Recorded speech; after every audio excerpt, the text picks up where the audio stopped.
전방이 11주차입니다. 이 11주차는 좀 번외로 준비를 했어요. 저번에 번외로 그 정보보호병에 관련된 내용을 해드렸는데, 그게 좀 모자랐나 봐요. 저한테 주시는 메일에 대부분 한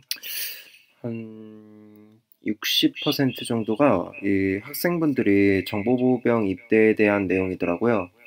그래갖고 이거에 대해서 좀 더 자세하게 다시 말씀을 드리려고 이번 주차를 준비를 했습니다. 그래갖고 이번 11주차는 번외로 정보보호병 입대에 대한 방법하고 입대 후에 무슨 일을 하는지, 그리고 저에게 질문을 주셨던 분들이 어떻게 질문을 줬는지 그거를 준비를 했고요. 그리고 또 공부는 어떻게 하나요? 라는 이런 질문도 되게 많았어요. 그래갖고 이것도 같이 목차에 넣었습니다. 그래서 먼저 첫 번째로 정보보호병 입대 방법에 대해 말씀을 드릴게요. 일단 가장 첫 번째로 말씀드리고 싶은 게, 이 지원 자격이 안 된다고 해도 자신감 있게 지원을 하시는 게 좋아요. 제 경험으로 말씀을 드리면, 제 후임 중에 이 기본 요건이 안 되는 사람이 있었어요. 이런 안 되는 사람이 입대를 해서 왔죠. 그러니까 이 요건이 다 갖춰지지 않았더라도 지원해서 뽑힐 수가 있다. 그런 말씀을 먼저 드리고 싶고요. 그리고 많이 알지도 못해요. 제가 그 친구한테 정말 간단한 질문 몇 개를 했거든요. 근데 그런 것도 대답을 못할 정도로, 얘는 어떻게 면접을 봐서 들어왔을까? 어떻게 서류를 통과했을까라는 생각이 들 정도의 그런 후임이었는데, 다 합격을 해서 들어왔더라고요. 이렇게 들어오게 되면 제가 다시 교육을 하긴 하지만, 누구나 다 지원을 해서 올 수가 있다라고 말씀을 드리고 싶어요. 그래서 정보보호병은 이게, 웬만한 분들은 다 아실 것 같은데, 일단 한번 보죠. 정보보호병은 육군본부 군단급 전방의 일부 사단에서 컴퓨터 정보보호 관련된 임무를 수행을 합니다. 보통은 정보보호병은 가장 많이 가는 곳이 군단에 가장 많이 가고요. 그리고 군사, 그리고 그 위 상위 부대들인데, 사단에는 정보보호병이 없다고 말씀을 드려야 하나? 제가 알기로는 없거든요. 근데 일부 사단에서 정보보호병이 아니라 그냥 컴퓨터 관련 전산 업무로 해서 가는 사람도 있어요. 그렇다고 내가 정보보호병을 지원을 했는데 그런 걸로 빠진다, 그건 아닙니다. 정보보호병에 합격을 하시면 무조건 정보보호병 업무를 하게 되고요. 간혹가다 제가 정보보호병으로 들어갔는데, 뭐 군단이나 뭐 군사 아니면 뭐 사이버 사령부 그런 곳에 갔는데 정보보호병 업무가 아니라 다른 거를 하는 경우가 있어요. 그런 경우에는 정보보호병이 너무 많은 거예요. 기수에 너무 많이 들어와서 이 사람이 정보보호병 업무를 할 필요가 없다, 그리고 다른 곳에 자리가 비어 있다 하는 경우에는, 제 보직은 정보보호병인데 그 부대 안에서는 정보보호병 업무가 아닌 다른 업무를 할 수도 있어요. 그럴 수도 있기 때문에 꼭 정보보호병 업무를 할 수 있다, 이렇게 말씀드리기는 힘들어요. 근데 정보보호병은 정보보호병입니다.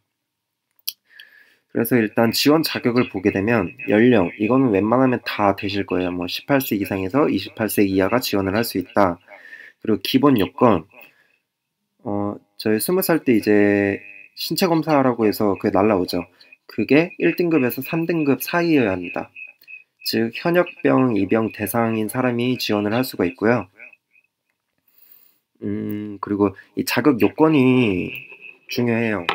그래갖고 자격 기준으로 보면 뭐 정보보호학과나 컴퓨터공학과, 전자 관련 학과로 전공 2년을 수료한 이상자여야 하고요. 저 같은 경우에도 1학년, 2학년 다 마치고 이 정보보호병을 지원을 했고요. 그리고 정보처리 기사나 산업기사 아니면 시스, 지금 이거 시스가 이제 바뀌었죠. 정보보호 기사, 뭐 산업기사 그걸로 바뀌었죠. 갖고 이거를 가지고 있거나 아니면 국제 자격증으로 뭐 시스, 시사, 뭐 SCJP, OCJP 뭐 이런 것들 있으신 분, 이런 자격 요건이 맞춰져야 하고요. 혹여 이런 자격증이 밑에 있다고 하시면 이 전공 2년 수료를 안 하셔도 됩니다. 이 아래 항목 중에 한 가지 이상만 해당하시면 되기 때문에 나는 여기 중에 뭐 한 가지라도 해당이 된다 하시는 분들은 지원을 할 수가 있습니다. 이게 가장 기본 요건이에요. 그래서 막 나는 자격증이 하나도 없다. 그리고 아직 1학년이다 하시는 분들은 그냥 2학년까지 마치고 가셔도 됩니다. 그리고 이건 당연히 지원이 안 되겠죠. 집행유예를 하거나 아니면 형을 선고받은 분들은 군대 복무하기가 힘들어요. 그리고 내야 할 서류입니다. 서류는 저의 최종학력 증명서, 대학생, 웬만하면 다 대학생 분들이기 때문에 2학년까지 이제 마쳤다라는 재학증명서 한 부랑, 그리고 대학 성적 증명서, 고교생활기록부 4분 한 부라고 하는데 저는 이걸 낸 기억이 없거든요. 이게 새로 생긴 건지 아니면 전에도 있었는데 제가 안 낸 건지는 모르겠는데 저는 이거는 없었습니다. 그리고 자격증 4본. 4번은 전부 다 내도 돼요. 전부 다 내도 되고 그 지원서 작성하실 때 자격증을 다 줬거든요. 근데 그때 그 자격증 점수가 있어요. 배점표라고 해서 이러한 자격증을 인정을 해주는데 자격증이 총 제가 알기로 10점인가 5점인가 그런데 그 중에 그 자격증을 가지고 있는 거에 점수를 매겨놨어요. 그래서 뭐 기사는 만점, 뭐 산업기사는 조금 더 깎고 뭐 그런 식으로 있는데 가장 큰 자격증 4번만 내도 됩니다. 그리고 경력 증명서나 동아리 활동 증명서는 각자 해당이 되시면 준비하시면 되고요. 정보부병은 일단 그 홈페이지 상에서 나온 거는 이게 답니다. 이 조건이 가장 기본 조건이고요. 제가 정보보호병 입대에 대해서 가장 중요하게 생각한다는 게 수상 경력이라든지 아니면 뭔가를 했다 이런 걸 보여주는 게 가장 중요해요. 일단은 서류가 통과를 돼야 면접을 볼 수 있잖아요. 제 경험상으로 말씀드리면 저는 13년 1기로 입대를 했습니다. 그때 당시만으로 해도 일단 서류는 다 통과를 하셔야 하고요. 서류가 제가 알기로 3배수로 뽑습니다. 총 인원을 3배수로 뽑게 되는데 3배수에 들어가시게 되면 이제 면접을 보러 가요. 면접은 이제 대전에 있는 병무청으로 가시게 되는데 면접을 보시게 되면 방이 이렇게 3개가 있습니다. 이렇게 방이 하나, 둘, 3개가 있는데 이 앞이 대기 장소예요. 펜이 안 나오네요. 대기 장소인데 이제 대기하고 있다 보면 자기 이제 번호를 줍니다. 이 번호를 순서대로 이 한 방에 들어가고 한 방에 보고 나오면 바로 옆에 방으로 가고 이렇게 하고 또 나오면 옆에 방으로 가게 돼서 이렇게 총 3번 면접을 보게 돼요. 근데 이 번호에도 이게 비밀이 숨어 있는데 이거는 100% 이렇다는 아니고요. 통계적으로 그렇더라고요. 어떻게 되냐면 번호를 이제 1번부터 쭈루룩 받잖아요. 근데 그 1번이 보통 서류 점수가 제일 높은 사람이 1번이에요. 저희 때는 그랬습니다. 저희 때는 이제 서류를 기준으로 점수 높은 사람을 이렇게 자르게 되는데 자기 번호가 앞번호일수록 정보보호병 합격에 유리하다고 보시면 됩니다. 왜냐면 저희 기수 때는 이 앞번호 사람들이 전부 다 입대를 해서 왔어요. 동기로 만났고 거의 뒷번호 사람들은 못 봤거든요. 근데 뒷번호인 사람이 기수에 보면 가끔 있습니다. 그런 분들은 서류가 낮더라도 면접을 정말 잘 본 사람들이거나 아니면 정말 뭔가 많이 했던 사람들이에요. 뭐 대회 해킹대회에 입상을 했거나 아니면 무슨 포트폴리오 화려한 게 뭐가 있거나 아니면 공모전 같은 거에 나갔었거나 보통 이런 분들이 입대할 때 조건이 되게 좋습니다. 그래서 자기가 이제 서류를 통과를 했는데 만약에 이번 기수에 30명을 뽑습니다. 근데 자기 번호가 뭐 60번대다 뭐 70번대다 하시면 아, 떨어질 수도 있겠구나라고 생각하시는 게 좋아요. 근데 이거는 100% 이렇게 정해져 있다는 아니고 통계적으로 그랬었어요. 저희 기수 때도 그랬고 저희 다음까지도 제가 그랬던 걸로 알고 있습니다. 저희 부대로 왔던 정보보호병 후임들한테 다 물어봤을 때도 보통 다 앞번호 사람들이었고요. 그냥 그런 것 같습니다. 제 생각에는. 네, 그래가지고 자기가 만약에 앞번호다, 그리고 면접장을 들어가게 된다 하시면 편하게 면접을 보셔도 모방할 거라고 생각을 해요. 근데 사람들이 이건 서류보다 면접이 중요하다라고 말을 하는데 서류도 무시를 할 수가 없어요. 그래가지고 서류 점수 있죠? 같이 한번 지금 봐볼까요? 제가 미리 이거 병무청 이걸 켜놨어요. 병무청에 보시면 이렇게 여기서 뭐 전문 특기병 이런 식으로 보시면 돼요. 보시면 정보보호병 이렇게 있죠? 이게 한글 파일을 제시를 하는데 한글 파일 들어가서 보시면 언제 뽑고 뭐 점수표가 어떠하다를 볼 수가 있어요. 근데 제가 지금 환경이 맥이어가지고 지금 켜서 보고 싶은데 볼 수가 없거든요. 그래서 한번 찾아볼게요.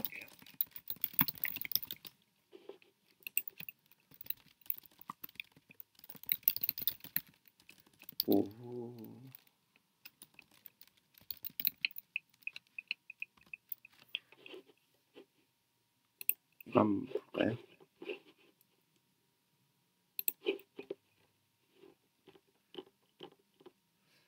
그리고 정보보호병 검색 많이 하신 분은 알 텐데 이런 학원이나 어떤 사람들이 이렇게 광고를 하는 게 있어요. 이런 거는 거의 그냥 무시해도 된다라고 생각하셔도 좋습니다. 저거는 그냥 다 홍보를 하기 위해 저렇게 다 좋게만 써놓은 거이기 때문에 저기에 너무 연연하시지 않아도 돼요. 이게 제가 아까 보여드렸던 지원 자격 2였죠. 여기 이게 서류를 통과시킬 때 이 점수가 가장 높은 사람을 3배수로 잘라서 뽑거든요. 그리고 이게 정말 중요합니다. 이것도 정말 중요하기 때문에 보시게 되면 서류만 여기는 2차가 15점이니까 85점이죠. 중요합니다. 그래서 전공학과는 웬만하면 다 30점 받으실 거고요. 성적은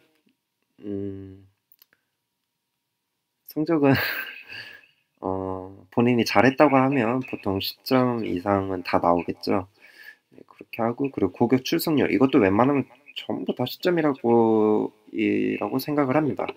이 경력이 또 뭐로 인정되는지는 저도 잘 모르겠어요. 이게 그 표를 봐야 하는데 그 한글 아까 표가 있었죠, 여기? 이 한글표를 보시면 자세하게 써 있을 거예요. 보시면 되고 이 자격증이 제가 아까 말씀드렸던 건데 기사가 아마 이거 20점을 다 줄 거예요. 이게 제가 할 때랑은 바뀌었네요. 저 때는 이게 10점이었던가 그랬던 것 같거든요. 고교 출석표는 없었어요, 저 때도. 이게 계속 매년 기수 뽑을 때마다 바뀌게 되니까 자기가 지원할 수 있는 그 해당 연도의 차수에 맞게 그때 내는 서류가 한 점수가 몇 점 정도 나오겠다라고 한번 찾아보시면 될 거예요. 경력이 아마 뭐 대회 입상 뭐 그런 거 같았거든요. 네. 그래서 보시게 되면 아까 이 전공학과인가 이게?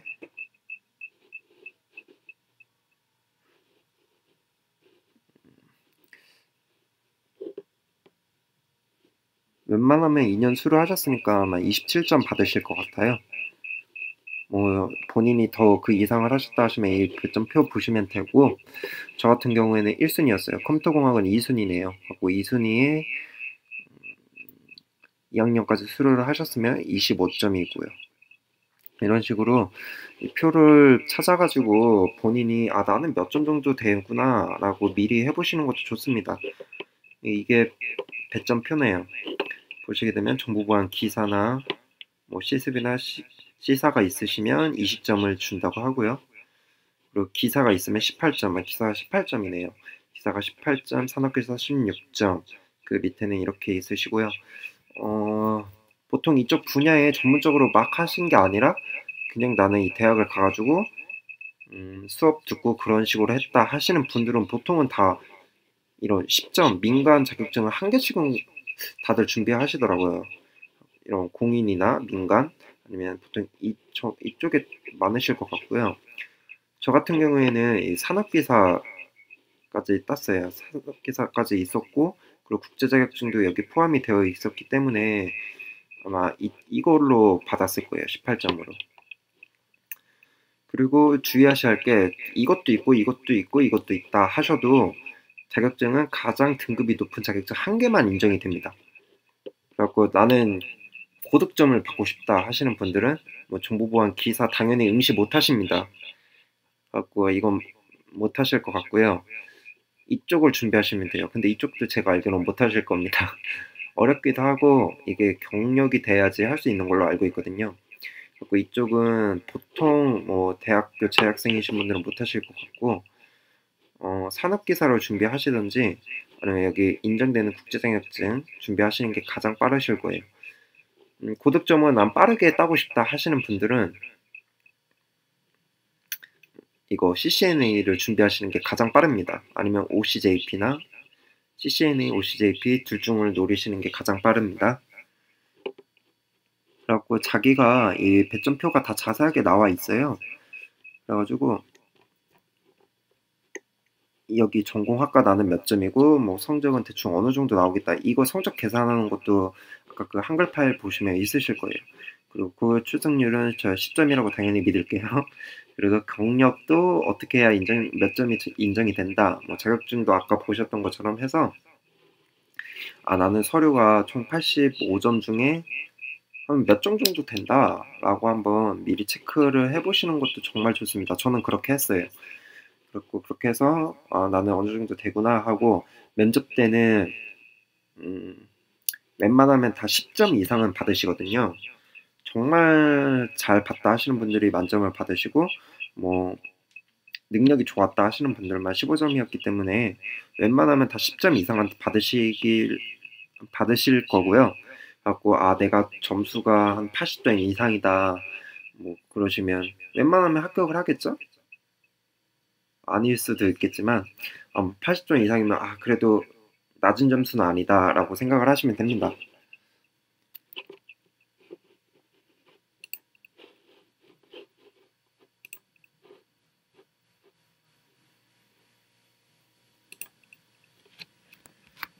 네, 갖고 정보보안 입대에 관련된 내용은 이거고요. 정보보안이 어렵다고 하지 마시고요. 그냥 매번 지원을 해보세요. 내가 서류가 되든 안 되든 그냥 한번 지원해보세요. 서류 붙을 수도 있거든요. 갖고 그냥 자신감 있게 지원을 하세요. 그냥 생각 없이 그냥 지원을 하세요. 그러다가 면접 갈 수 있는 기회를 얻었다 하시면 정말 좋은 거고 서류가 떨어졌다 하시는 분들은 다음에 지원을 하면 되고 근데 정말 당장 가야 하는 분들이 있어요. 난 급하다. 가야 한다. 이번에 꼭 가야 한다 하시는 분들은 아까 제가 말씀해드렸던 것처럼 자기가 부족한 거에 대한 점수를 찾아가지고 그 점수를 높이는 방법이 있어요. 아까 그 표가 있었죠? 85점짜리? 거기에 내가 어떤 점수가 높고 어떤 점수가 낮은지를 확인을 하셔갖고 낮은 점수를 올리려고 준비를 하시면 됩니다. 그리고 입대 후에 업무에 대해서 궁금해 하시는 분들이 많아요. 일단은 가시게 되면 관제에 대한 실무를 배우게 돼요. 뭐 쓰잘데기 없는 거 배우지는 않고요. 가서 직접 이런 실무에 대한 내용을 하기 때문에 업무의 질에 대해서는 저는 좋다고 생각을 합니다. 그리고 군대에 가시게 되면 군대에는 세 가지 망이 있어요.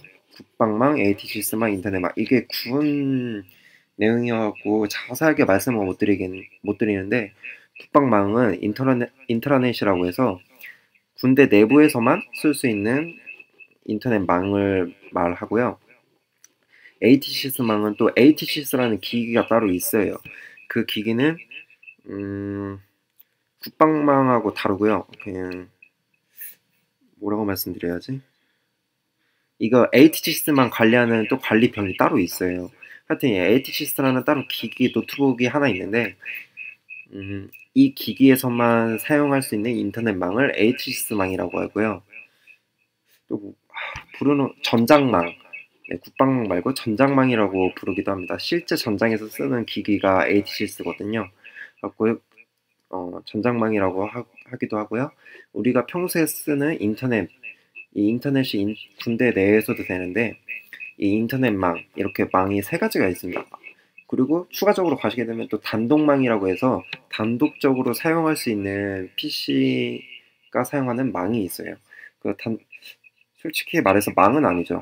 망은 아닌데 단독으로 쓰는 게 이렇게 해서 망이 국방망, ATGS망, 인터넷망, 단독망 이렇게 네 가지가 있는데 이 네 가지 망에 대한 관제를 하게 됩니다. 관제가 뭐 어려운 건 아니고요. 평소에는 잘 안 봐요. 다 켜져 있긴 한데 잘 안 보고 문제가 터졌을 때만 봅니다. 원래는 평소에도 잘 보고 있어야 돼요. 그리고 이 망들의 지금 뭐 가용성이 잘 지켜지고 있는지, 뭐 기밀성이 잘 되고 있는지 이런 정보부 요소에 대해서 검사 그런 걸 하게 되고요. 갖고 이 망이 원활하게 돌아가서 부대 내 업무가 잘 돌아갈 수 있게끔 하는 관제 업무를 하는 게 가장 크고요. 두 번째로 또 가장 많이 하는 게 바이러스를 탐지를 하거나 뭐 공격에 대한 탐지를 하고 이거에 대한 문제 해결을 합니다. 이 업무를 아마 제일 많이 하실 거예요. 저도 이걸 가장 많이 했고, 그리고 들어가시게 되면 백신이 2년마다 바뀌어요. 그 2년은 계약이 최대 2년으로 되어 있기 때문에 2년마다 바뀌시는데 저 때는 제가 처음 갔을 때는 그 V3 그 안내배에서 나왔던 걸 쓰고 있다가 바이로봇으로 바뀌었어요. 그 바뀔 때 제가 왔었고요. 바이로봇을 쓰고 있다가 맞나? 제가 갔을 때 바이로봇을 쓰고 있었고 이제 그게 바뀌는 시즌 때 제가 이제 업무를 하게 돼서 그 인카 인터넷에서 나온 엠프로텍터라고 백신이 있습니다. 갖고 그걸 사용을 했어요. 이렇게 2년마다 계속 백신이 바뀌어요, 업체가. 그래갖고 지금은 또 어디 쓰고 있는지를 모르겠네요. 제가 전역한 지가 좀 돼가지고 가시게 되면 그 백신 프로그램을 만드는 업체의 백신 프로그램은 서버랑 뭐 웬만한 거 전부 다 씁니다. 그래갖고 그 업체 상품 뭐 장비라든지 그런 걸 다 한 번쯤 만지고 관리하고 사용해 보실 수가 있어요. 그리고 이 바이러스는 만약에 제가 군단에서 업무를 했기 때문에 군단 기준으로 말씀드리면 군단 밑에 사단이 있어요. 그리고 사단 밑에 연대가 있고 연대 밑에 뭐 부대들 다 있겠죠. 저희 군단에 소속된 모든 사단, 연대, 부대들에 대한 바이러스 점검을 해요.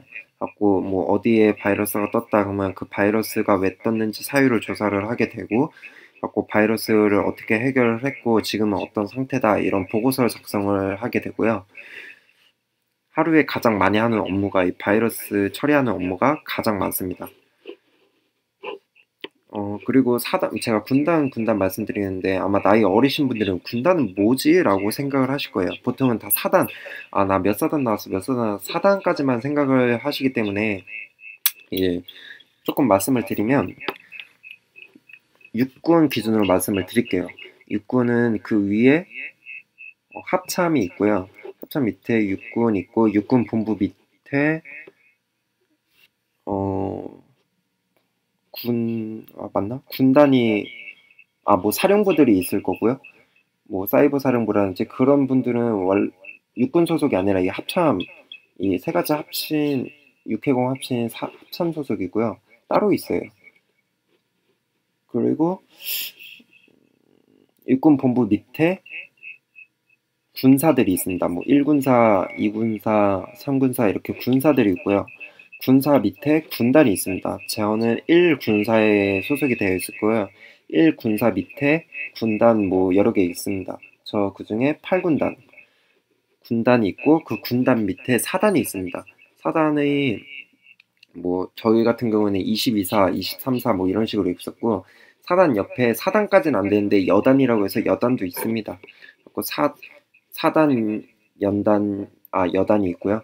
사단 밑에 뭐 55연대, 뭐 56연대 이렇게 해서 연대가 있고 연대 밑에 이렇게 쭈루룩 뭐 소초도 있고 막 뭐가 있고 밑에 여러 개 많습니다. 그래갖고 관리를 어떻게 하느냐 저희가 만약에 8군단이라고 칠게요.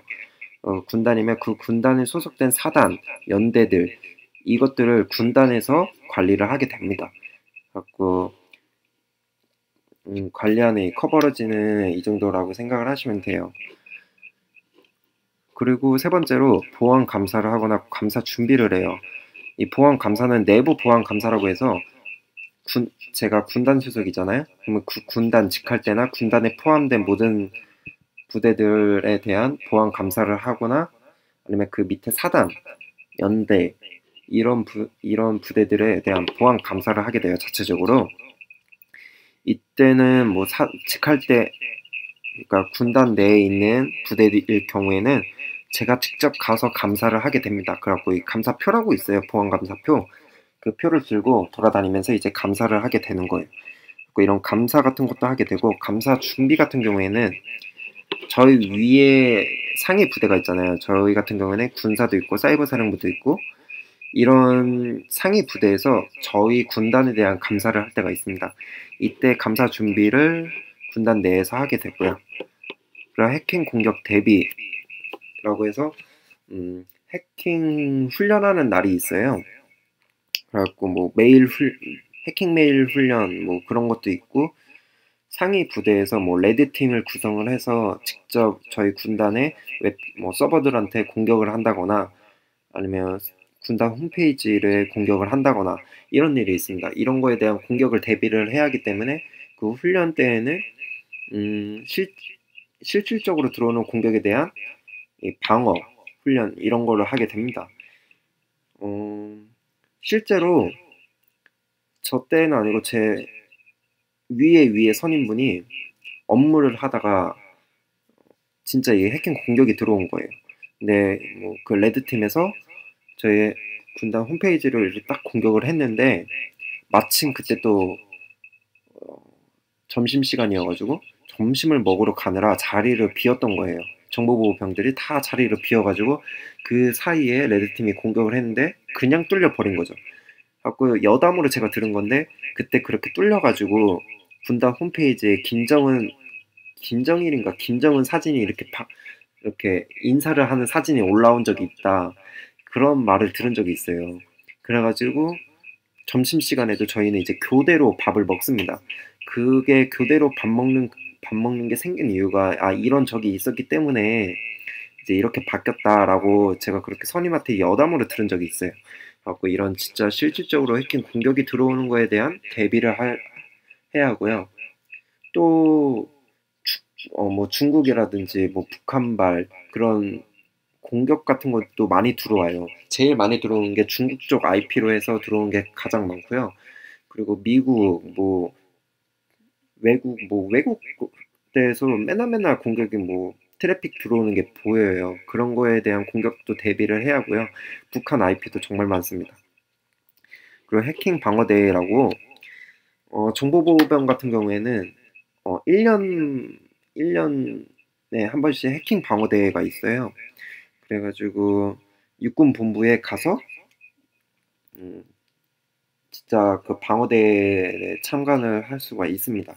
갖고 뭐 이것도 나라에서 인정해주는 대회이기 때문에 좋아요. 그 아웃풋 좋고 인정되는 것도 좋습니다. 갖고 한번 해보시는 것도 좋습니다. 저도 여기 참가를 했는데 저는 운이 안 좋았어요. 저랑 이게 제가 알기로는 2명이 가요. 그 각 부대에서 2명이 출전을 하는데 팀으로 출전합니다. 그 2명 2인 1팀으로 해서 참가를 하게 되는데 제가 원하던 다른 그 팀원이 있었어요. 뭐 이렇게 같이 가고 싶었는데 제 바로 위에 있는 선임이 좀 질이 안 좋았어요. 근데 얘를 데리고 가야 한다. 짬 때문에 어쩔 수 없다 해서 이분하고 같이 제가 가게 됐어요. 어쩔 수 없이. 저는 별로 반갑지가 않았거든요. 당연히 어떤 사람인지 알기 때문에 좀 뻔했어요. '아 내가 다 해야겠구나.' 근데 이게 가서 혼자서 뭐 캐리를 할 수 있는 그런 능력이 되는 대회가 아닙니다. 같이 해야 하는데 저 혼자 하다 보니까 뭐 순위에는 들지는 못했어요. 정말 아쉬웠죠. 저는 순위에 꼭 들고 싶었었는데 못 들었으니까. 그래 갖고 이게 또 필기, 실기 이렇게 나눠서 1박 2 일로 했던가 당일로 했던가 하여튼 그랬거든요. 1박 2 일인가? 네. 자세히 기억이 안 나요. 근데 이것도 꼭 참가를 해 보시는 게 좋아요. 그리고 예하 부대 출장이 있는데 저 같은 경우에는 사단에 좀 자주 간 적이 있어요. 뭐 보안 장비가 뭐 안 된다, 뭐 전화로 해서 막 하는데도 막 못 하겠다, 업체도 뭐 모르겠다고 한다 할 경우에는 예하 부대로 출장을 갑니다. 출장 가서 거기 가 갖고 뭐 이게 어떻게 됐고 뭐 시스템 점검도 해 주고 제가 실제로 장비를 설치하기도 하고 뭐 가져와서 고치기도 하고 뭐 그런 식으로 해요. 아 참고로 지금 생각났는데 사단에서 보안 장비가 이 이 있는데 그걸 관리하는 사람이 정보보호병이 아니에요. 그냥 일반 전산병이기 때문에 잘 모르는 분들이 많아 가지고 거기에 대한 문제가 생겼으면 전화가 정말 많이 와요. 그 전화로 하다가 안 되면 가지고 오라고 합니다. "군단으로 가지고 오세요." 하면 그쪽에서 가지고 오게 되는데 보통은 다 가지고 와요. 근데 거기에 특별한 사정이 있어서 "못 간다. 근데 이게 급한 거다." 하는 경우에는 저희가 직접 가기도 해서 가서 고쳐 주기도 하고 그런 업무도 있고요. 그리고 많이 하는 게 사무 업무 많이 합니다. 이걸 하게 되면 전부 다 보고서 작성을 해야 돼요. 보고서도 뭐 특별하게 작성하는 보고서도 있고 매일매일 작성하는 보고서도 있습니다. 뭐 1일 업무 보고서, 뭐 주간 업무 보고서, 월별 보고서 뭐 그런 식으로 해서 뭐 사무 업무도 배울 수가 있습니다. 그리고 기타 등등 업무도 하게 돼요.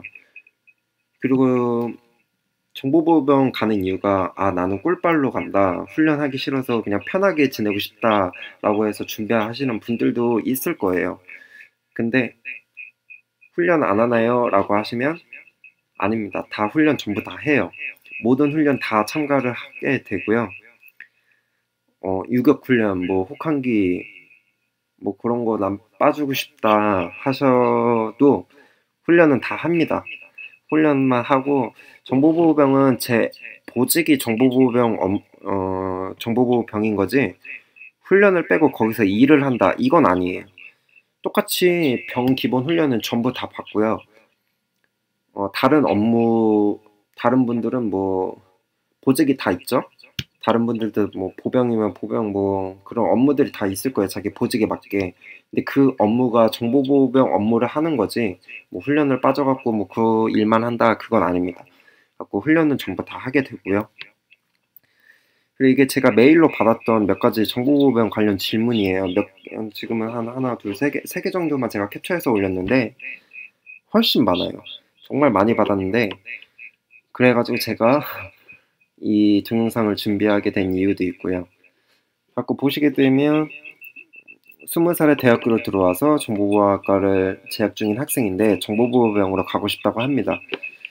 근데 뭐 신청하려고 보니까 지원 자격이 갖춰지지 않았다고 하고 가려면 어떤 방법이 있는지 어떻게 가고 가게 되면 무슨 일을 하는지 그리고 정보보호학과 실력이려면 어떤 걸 먼저 공부해야 하는지 보통 이런 질문을 정말 많이 해요.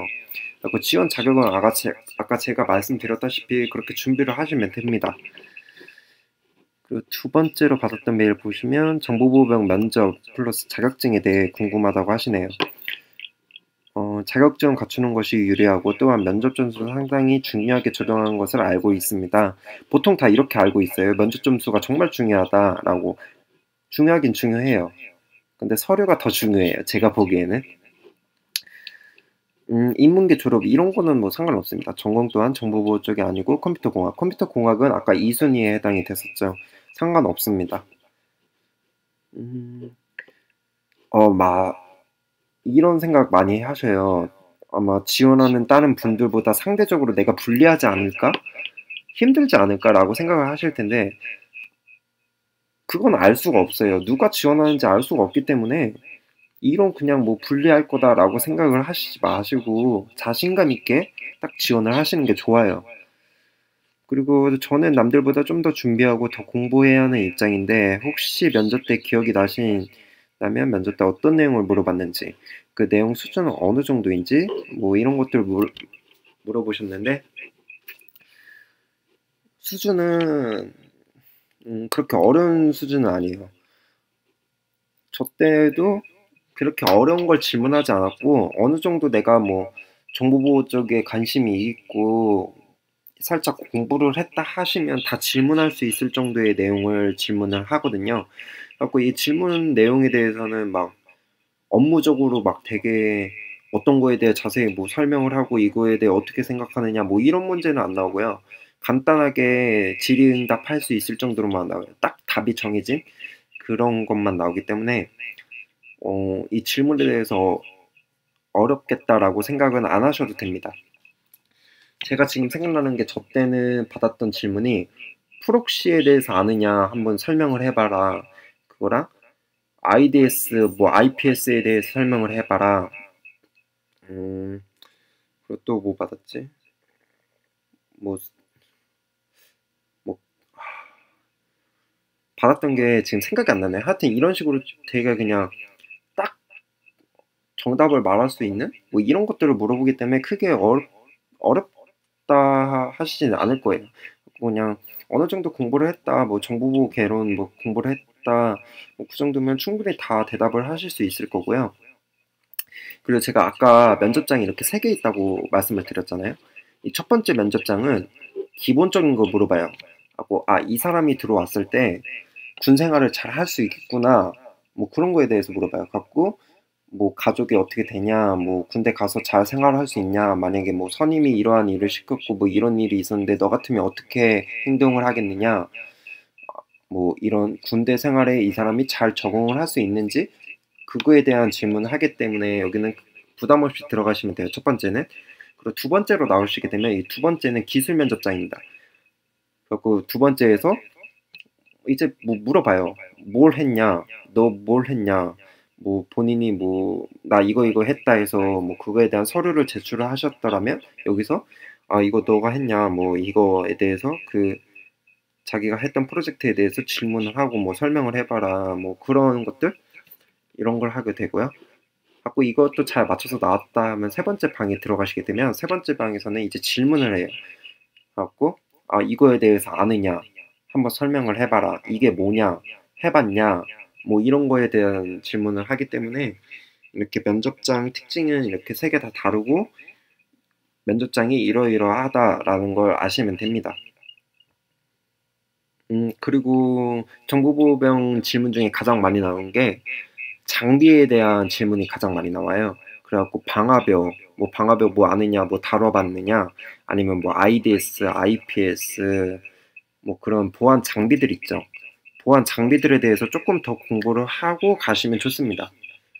그래갖고 보안 장비에 대한 질문이 많기 때문에 그쪽을 좀 준비하시면 더욱 수월하실 거고요. 정보보호병의 업무에 대한 뭐 정보보호에 들어간다 해도 운이 없으면 비전 두 부대 뭐 그런 업무 보지 못할 수도 있다고 들었다고 하시는데 비전투 부대로 가지는 않아요.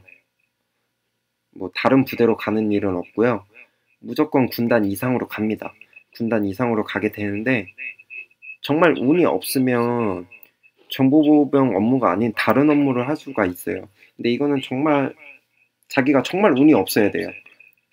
제가 이런 사람을 한 10명 중에 1명 봤나? 한두 명 봤을 거예요. 1명? 그 정도 본 것 같거든요. 정말 소수의 인원이기 때문에 그런 걱정은 안 하셔도 될 거예요. 그냥 정보보호병 업무를 하겠구나 생각하시면 됩니다. 그리고 이분도 똑같이 뭐 대학교에 입학한 20살 남자인데 정보보호병으로 가고 싶고 자세한 정보를 얻고 싶습니다. 이렇게 말씀하셨는데 제가 이 동영상에서 드렸던 게 아마 전부 다 할 거예요. 근데 이걸 떠나서 제가 말을 안 해드렸던 거에 대한 뭐 궁금한 게 있다 하시면 저한테 메일을 주세요. 근데 이렇게 그냥 자세한 정보를 얻고 싶습니다. 뭐 알려주세요. 그렇게만 하시면 안 되고 자세하게 저한테 어떤 질문을 하시는 건지 말씀해드리면 제가 다 질문 대답을 해드려요. 아마 이거 동영상 보시는 분들 중에 이 메일을 저한테 주셨던 분들이 있을지 없을지 모르겠지만 저는 메일이 오면 전부 다 답장을 해드립니다. 그렇기 때문에 메일 주시면 제가 다 답변을 해드리고요. 그리고 또 많이 받았던 게 공부는 어떻게 하나요? 라는 질문도 많았어요. 근데 공부는 끝이 없습니다. 저도 지금 계속 하고 있는 게 공부이고요. 제가 이 강의를 듣고 있는 여러분들보다 뛰어나다고 말을 할 수도 없어요. 아마 비슷할 건데 약간 더 낫다. 그 정도? 네. 더 뛰어나다고 할 수는 없어요. 제가 뭐 교수인 것도 아니고 정식 강사인 것도 아니고 그냥 정보를 같이 공유를 하자라는 차원에서 시작을 했던 거이기 때문에 이 첫 번째 분을 보시면 자기가 학원에서 뭐 이런 걸 배웠는데 전혀 이해가 안 된 상태로 독만 날려셨다고 하고 뭐 자격증 뭐 CCNA를 따고 싶은데 못 따신 것 같기도 하고 공부에 대한 말씀을 해주셨고 또 이분도 자기가 지금 고2 학생인데 정보보호병 어떻게 갔는지 뭐 그리고 뭐 공부를 어떻게 해도 되는지라고 하여튼 이런 공부에 대한 질문도 정말 많았거든요. 근데 공부는 혹시 본인이 고등학생이라고 하시면 정보보호병 쪽에 이렇게 막 몰두해서 공부를 안 하셔도 돼요. 어차피 대학 가면 다 배우시기도 하고 현재는 고등학생이고 이제 수능을 준비하셔야 하잖아요. 그것만 해도 아마 바쁘실 거예요. 그래갖고 그냥 수능 공부만 열심히 하셔도 됩니다. 수능 공부를 열심히 하셔서 대학을 가셔서 이제 대학을 가가지고 정보보호에 대한 공부를 하려고 하는데 그런 생각 하시는 분들이 있을 거예요. 남들은 다 미리 준비를 해서 오는데 나는 그때 가서 배우면 늦지 않을까?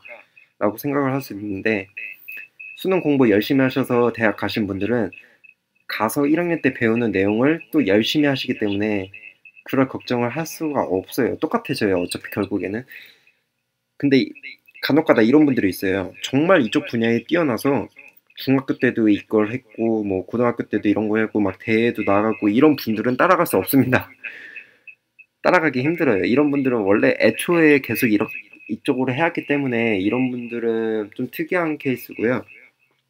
보통 일반 분들은 만약에 본인이 고등학생이다 하면 그냥 수능 공부에 열중하시는 게 좋습니다. 수능 공부에 열중을 하시고 만약에 자기가 아직 나는 수능 때는 아니고 뭐 고1 정도다 하시는 분들은 뭐 궁금하니까 이쪽 하고 싶으니까 이쪽에 대해서 공부를 하셔도 상관이 없어요. 근데 내가 당장 고3이다 하시는 분들은 수능 공부에 열중을 하세요. 그리고 고등학생분들한테 대학이 중요한가요? 저는 이 공부만 열심히 할 텐데 대학이 그렇게 중요한가요? 라는 말씀을 하시는 분도 있는데 이쪽 분야는 웬만하면 대학을 졸업을 다 하셔야 돼요. 전문대도 그렇게 인정을 해주지 않아요. 웬만하면 다 4년제 졸업을 하셔야 하는데 그리고 필드도 정말 작아요. 그래갖고 정보보호 쪽은 필드도 작기 때문에 웬만하면 다 연결이 되고 건너뛰면 막 아는 사람 뭐 그 정도로 필드가 좁기 때문에 대학이 좀 보는 것 같아요. 그래가지고 대학도 보면 네임밸류 따라가는 대학들도 있고요.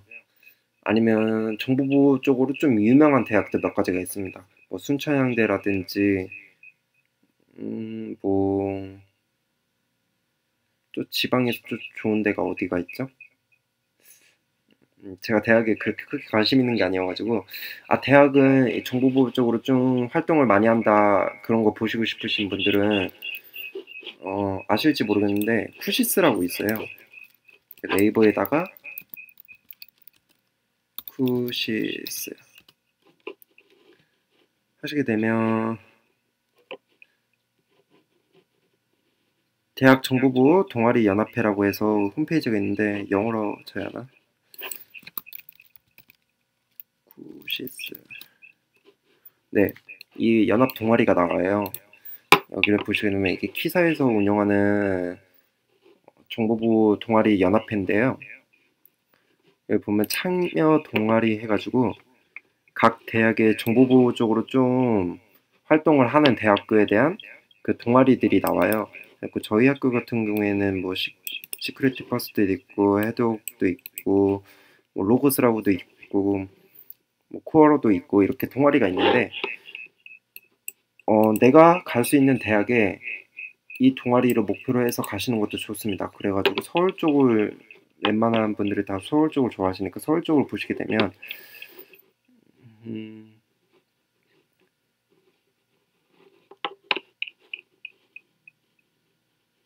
여자분들 같은 경우에는 서울여대 정말 활동 많이 합니다. 서울여대 쪽에 여자분들은 활동 정말 많이 하고요. 고려대는 정말 머리 좋아야 갈 수 있고요. 경찰대도 좋아요. 경찰대 정말 좋은데 들어가기 정말 어렵죠. 그리고 세종대도 괜찮고요. 아주대도 유명합니다. 제가 아는 쪽으로 정보부 쪽으로는 이 정도가 좀 유명하거든요. 서울권에서는. 그리고 충청권에는 뭐 순천향대 있고요. 충남대 있고요.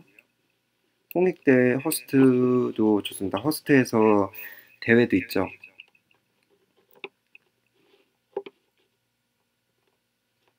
그리고 양남권에 보시게 되면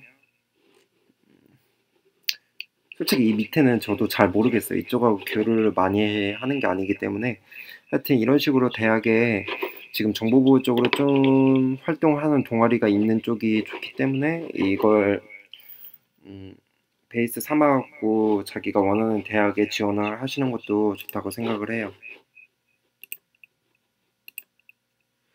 하고 제가 보기에는 이쪽 계열은 대학도 중요하다고 저는 생각을 합니다.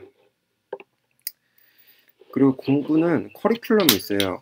이렇게 정보보호는 정보보호만 하시면 안 되고 뭐 프로그래밍도 할 줄 아셔야 하고 서버, 뭐 네트워크 지식, 뭐 서버 지식 이거 웬만한 게 전부 다 알고 있어야 하기 때문에 다 해보셔야 돼요. 그래갖고 본인이 뭐 네트워크도 해보고 뭐 프로그래밍도 해보고 뭐 서버 뭐 리눅스나 윈도우 서버나 뭐 그런 것도 한번 다뤄보고 서버 쪽에 공부를 하셔도 되고 아니면 보안 쪽에 뭐 해킹 기술이나 뭐 보안 개론 같은 거 있죠. 그런 것도 공부를 하시고 다 한번 해보세요. 모든 걸 다 한번 해보고 아 나는 해봤더니 프로그래밍이 나한테 잘 맞는다 하시는 분들은 C나 뭐 로우 레벨 언어 있죠. 뭐 어셈블리어나 뭐 그런 쪽에 좀 더 치중을 해서 공부를 하셔도 되고요.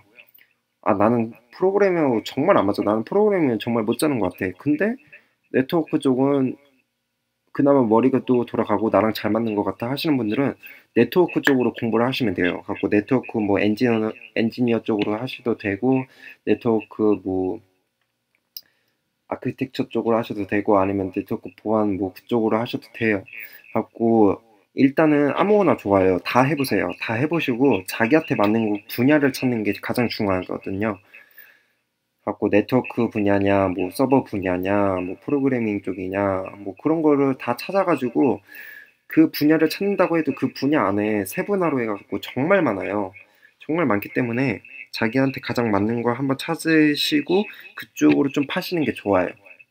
근데 난 네트워크가 잘 맞아 해갖고 아, 난 프로그래밍 절대 안 해. 이건 아니에요. 어느 정도는 할 줄 알아야 하는데 나는 이쪽 분야에 좀 더 치중을 주겠다. 뭐 그런 식으로 해서 찾아보시는 게 제일 좋습니다. 그래가지고 뭐 된장인지 똥인지 뭐 찍어 먹어봐야 안다. 뭐 그런 말도 있잖아요. 그거처럼 이거저거 다 해보셔야 돼. 이거저거 다 해보시고 아 내가 가장 맞는 게 이건 것 같다. 이걸 찾아가지고 그쪽 관련돼서 뭐 하는 것 해야겠다라고 하시는 게 제가 보기에는 가장 나의 진로 아니면 공부 방향 그런 거 찾는 거는 가장 그게 좋다고 저는 생각을 합니다. 그리고 공부는 뭐 아무것도 다 좋으니까 다 해보시는 게 좋고요. 고등학생분들은 수능 열심히 준비하시는 것도 좋습니다. 그리고 제가 준비한 뭐 번에는 여기까지고요. 정리를 해드리면 정보보호병은 그냥 전부 다 서류 정도는 다 지원을 해보세요. 지원을 해보고 뭐 궁금한 거 있으면 저한테 따로 질문을 해주셔도 되고요. 그리고 공부도 방금 말했다시피 그냥 다 이것저것 다 해보세요. 관심 가는 분야로. 그리고 이렇게 준비를 하시면 될 것 같습니다. 그리고 이번 번에는 여기까지고요. 들어주셔서 감사합니다.